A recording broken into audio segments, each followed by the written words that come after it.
आज मी बनवलेली आहे शेवयांची खीर। तुम्ही बघू शकता किती सुंदर आणि छान दिसते आहे आणि चवीलाही खूप अप्रतिम आहे। तर बघू आपण ही खीर कशी बनवतात। त्यासाठी मी एका पॅन मध्ये 2 चमचे तूप घेतलेले आहे।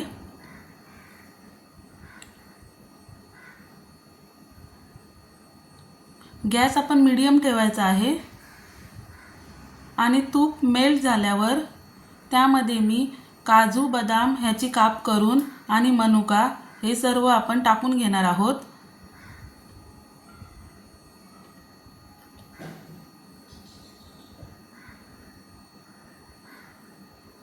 व्यवस्थितरित्या परतवून घ्यायचं आहे।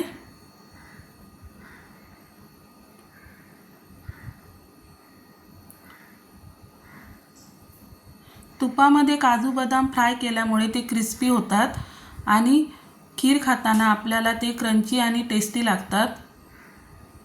त्यानंतर मी हे काढून घेतलेलं आहे। त्यानंतर त्याच पॅन मध्ये मी 2 चमचे तूप घेतलेलं आहे। त्यामध्ये मी 1 वाटी ह्या कच्च्या शेवया घेतलेल्या आहेत। तुपामध्ये स्लो गॅस वरती आपण हे परतवून घेणार आहे।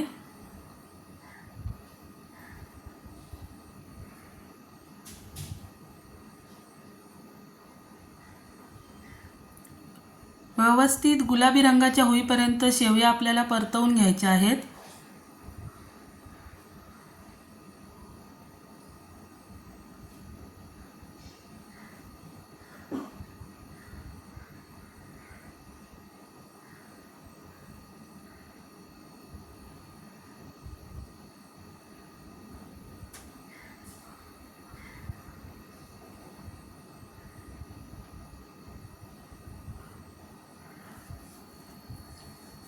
तुम्ही बघू शकता शेवयांचा कलर हा थोडा बदललेला आहे।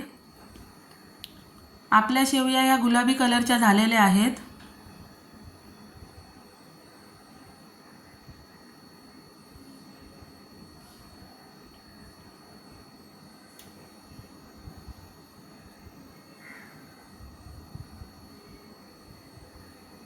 नंतर ह्यामध्ये मी पाऊण लिटर गरम दूध टाकलेलं आहे।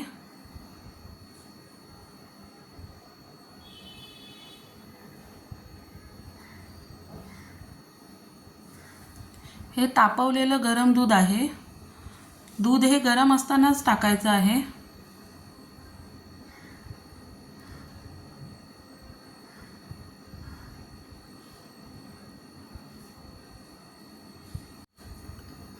तुम्ही बघू शकता इथे ह्या मिश्रणाला उकळी यायला सुरुवात झालेली आहे। परत एकदा आपण चमच्याच्या सहाय्याने एकत्र करून घेऊ। एक उकळी आल्यानंतर त्यामध्ये आपण साखर टाकणार आहोत।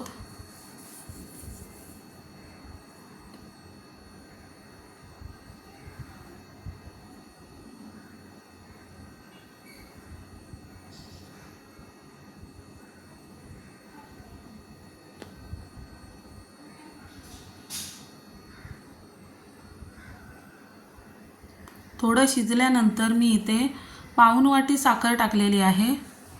तुम्ही ही साखर कमी जास्त ही करू शकता।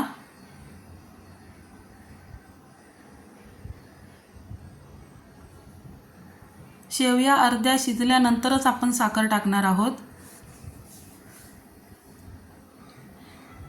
मी साखर आणि हे दूध एकत्र करून घेते आहे।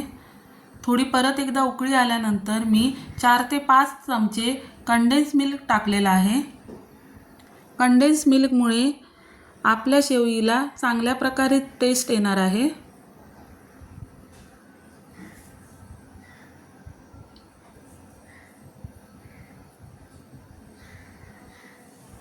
कंडेन्स मिल्क आणि हे मिश्रण व्यवस्थितरित्या मी परतवून घेतलेलं आहे।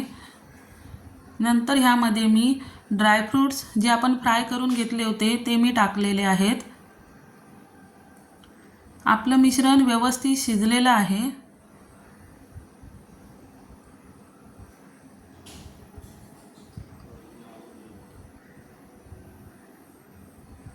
नंतर मी ह्यामध्ये 2 ते 3 चमचे केशरचं दूध टाकलेलं आहे।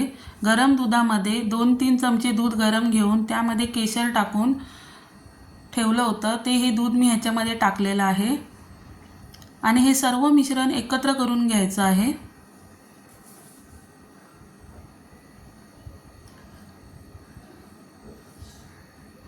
तुम्ही बघू शकता आपलं मिश्रण हे घट्ट झालेलं आहे।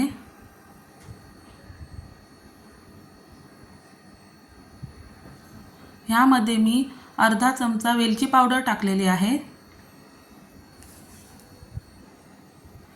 वेलची पावडरमुळे आपल्या खीरला चांगल्या प्रकारे सुगंध येणार आहे आणि चव पण अप्रतिम होणार आहे। आपली खीर बनून तयार आहे। वरून मी ड्रायफ्रूट्स आणि केशर टाकून सजवलेलं आहे। कंडेन्स मिल्कमुळे या खीरीला एक अप्रतिम चव येणार आहे। तुम्ही बघू शकता किती सुंदर खीर बनून तयार आहे।